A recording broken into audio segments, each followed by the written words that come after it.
जय श्री हनुमान. हनुमान भक्तांनो, संकटमोचन आणि महाबली म्हणून ओळखले जाणारे भगवान हनुमान हे आपल्या भक्तांसाठी त्वरित त्याच्या मदतीला धावून येतात आणि भक्ताचे दुःख, अडचणी, समस्या, संकट सर्व काही क्षणामध्ये दूर करतात. निर्मळ भक्ती आणि प्रचंड त्यांच्याप्रती असणारा विश्वास हे पाहून महाबली हनुमान आपल्या भक्तावर त्वरित प्रसन्न होतात अशी मान्यता आहे. हनुमान भक्तांनो, हनुमानजींचे विविध गायत्री मंत्र आहेत आणि प्रत्येक मंत्राचे सामर्थ्यही अफाट असेच आहे. आजचा जो गायत्री मंत्र आहे तो तर अफाट शक्तीचा आहेच, परंतु तुमची कितीही मोठी अडचण असू द्या, कितीही मोठे संकट असू द्या, या मंत्राचा नुसता जप करताच सर्व काही नष्ट होण्यास सुरुवात होईल. हनुमान गायत्री मंत्राचा जप केल्यास प्रचंड आत्मविश्वास मनामध्ये वाढू लागतो. प्रत्येक संकटाचा सामना करण्याचं धैर्य, शक्ती या मंत्रजपामुळे आपल्यामध्ये निर्माण होते. हनुमान भक्तांनो, हनुमान गायत्री मंत्राचा जप शक्यतो सकाळी लवकर उठून करावा. त्यामुळे शनिवारी किंवा मंगळवारी सकाळी लवकर उठून स्नान वगैरे करून स्वच्छ कपडे परिधान करावेत. हनुमानजींच्या मूर्ती किंवा फोटोसमोर बसून हा मंत्रजप करावा. फोटोला गंध, अक्षता, फुले अर्पण करावीत. धूप, अगरबत्ती त्या ठिकाणी लावावी. आसन म्हणून त्या ठिकाणी आपण कुशगवताची चटे असेल तर ते वापरले तर उत्तम होईल. आणि यानंतर आपण संकल्प करायचा आहे. तुमची इच्छा असेल, मनोकामना असेल ती त्या ठिकाणी बोलायची आहे, सांगायची आहे आणि हनुमानजींचे दर्शन घेऊन मंत्रजपास आपल्याला सुरुवात करायची आहे. मंत्रजप करताना तुळशीची किंवा रुद्राक्षाची माळ वापरली तर ते चांगले राहील. आणि कमीत कमी 108 वेळा म्हणजे एक माळ या मंत्राचा श्रद्धेने, भक्तिभावाने, मारुतीवर पूर्ण विश्वास आणि श्रद्धा ठेवून जप करायला सुरुवात करा. आणि मंत्रजप संपल्यानंतर मारुतीचे दर्शन घेऊन त्या ठिकाणी प्रसाद म्हणून गोड पदार्थ अर्पण करा आणि हनुमानजी यांची आरती करा. तर हनुमान भक्तांनो, यामध्ये अवघड असं काहीच नाही, पण हा मंत्रजप तुमची अत्यंत अवघड, कठीण असणारी रखडलेली कामे मात्र मार्गी लावतो. मनातील मनोकामना पूर्ण होऊन जाते, इच्छा पूर्ण होते, आर्थिक टंचाई दूर होऊन पैसे मिळण्याचे विविध पर्याय तुमच्यासमोर आपोआप येऊ लागतात. हनुमान भक्तांनो, या मंत्राचा नित्य जप केल्यास हनुमानजींची कृपा प्राप्त होऊन कितीही मोठे संकट असू द्या, कोणतेही संकट असू द्या, ते क्षणामध्ये दूर होते अशी मान्यता आहे. कारण हनुमानजी आपल्या भक्तांच्या भक्तीवर लवकर प्रसन्न होणारे देवता आहेत. हनुमान गायत्री मंत्र अत्यंत शक्तिशाली, दिव्य असा मंत्र आहे. त्यामुळे हा मंत्र नक्की जपण्याचा प्रयत्न करा. या मंत्राचा जप सुरू केल्यावर काही दिवसामध्ये समस्या संपलेल्या असतील. तुमच्यावर येणारी संकटं तुमच्या नकळत तुमच्यापर्यंत येऊही शकणार नाहीत. कारण श्री हनुमानजी यांचा आशीर्वाद फक्त हनुमानजी यांच्यावर, मारुतीवर पूर्ण विश्वास ठेवून, श्रद्धा ठेवून, भक्तिभावाने या गायत्री मंत्राचा जप करायला सुरुवात करा आणि मग बघा या हनुमान गायत्री मंत्राच्या अफाट शक्तीचा चमत्कार. तर हनुमान भक्तांनो, पुढील काही मिनिटे आपणही या दिव्य तेजस्वी हनुमान गायत्री मंत्राचा जप करूया.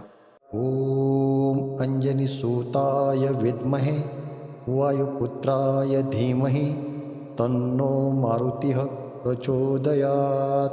ओम अंजनी सूताय विद्महे वायुपुत्राय धीमहि तन्नो मारुतिः प्रचोदयात्. ओम अंजनी सूताय विद्महे वायुपुत्राय धीमहि तन्नो मारुतिः प्रचोदयात्. ओम अंजनी सूताय विद्महे वायुपुत्राय धीमहि तन्नो मारुतिः प्रचोदयात्. ओम अंजनी सूताय विद्महे वायुपुत्राय धीमहि तन्नो मारुतिः प्रचोदयात्. ओम अंजनी सूताय विद्महे वायुपुत्राय धीमहि तन्नो मारुतिः प्रचोदयात्। ॐ अंजनीसुताय विद्महे वायुपुत्राय धीमहि तन्नो मारुतिः प्रचोदयात्। ॐ अंजनीसुताय विद्महे वायुपुत्राय धीमहि तन्नो मारुतिः प्रचोदयात्। ॐ अंजनीसुताय विद्महे वायुपुत्राय धीमहि तन्नो मारुतिः प्रचोदयात्। ॐ अंजनीसुताय विद्महे वायुपुत्राय धीमहि तन्नो मारुतिः प्रचोदयात्। ॐ अंजनीसुताय विद्महे वायुपुत्राय धीमहि तन्नो मारुतिः प्रचोदयात्। ॐ अंजनीसुताय विद्महे वायुपुत्राय धीमहि तन्नो मारुतिः प्रचोदयात्। ॐ अंजनीसुताय विद्महे वायुपुत्राय धीमहि तन्नो मारुतिः प्रचोदयात्। ॐ अंजनीसुताय विद्महे वायुपुत्राय धीमहि तन्नो मारुतिः प्रचोदयात्। ॐ अंजनीसुताय विद्महे वायुपुत्राय धीमहि तन्नो मारुतिः प्रचोदयात्। ॐ अंजनीसुताय विद्महे वायुपुत्राय धीमहि तन्नो मारुतिः प्रचोदयात्।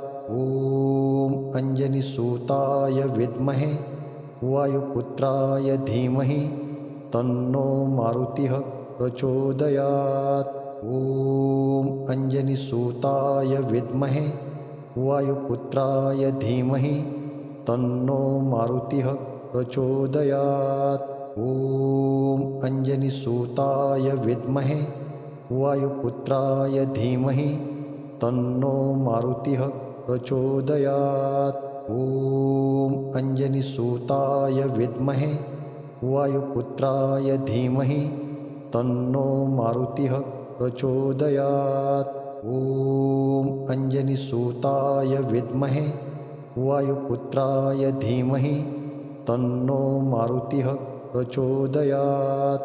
ॐ अंजनीसुताय विद्महे वायुपुत्राय धीमहि तन्नो मारुतिः प्रचोदयात्। ॐ अंजनीसुताय विद्महे वायुपुत्राय धीमहि तन्नो मारुतिः प्रचोदयात्।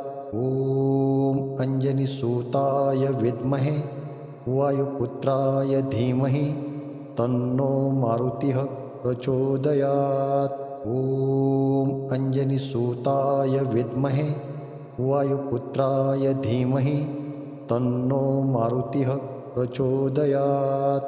ॐ अंजनीसुताय विद्महे वायुपुत्राय धीमहि तन्नो मारुतिः प्रचोदयात्।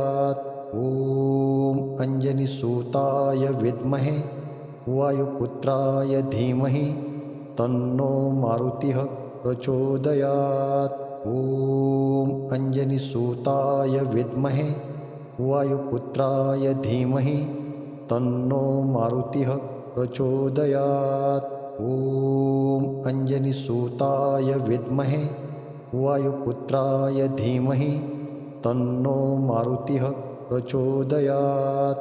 ॐ अंजनीसुताय विद्महे वायुपुत्राय धीमहि तन्नो मारुतिः प्रचोदयात्। ॐ अंजनीसुताय विद्महे वायुपुत्राय धीमहि तन्नो मारुतिः प्रचोदयात्। ॐ अंजनीसुताय विद्महे वायुपुत्राय धीमहि तन्नो मारुतिः प्रचोदयात्।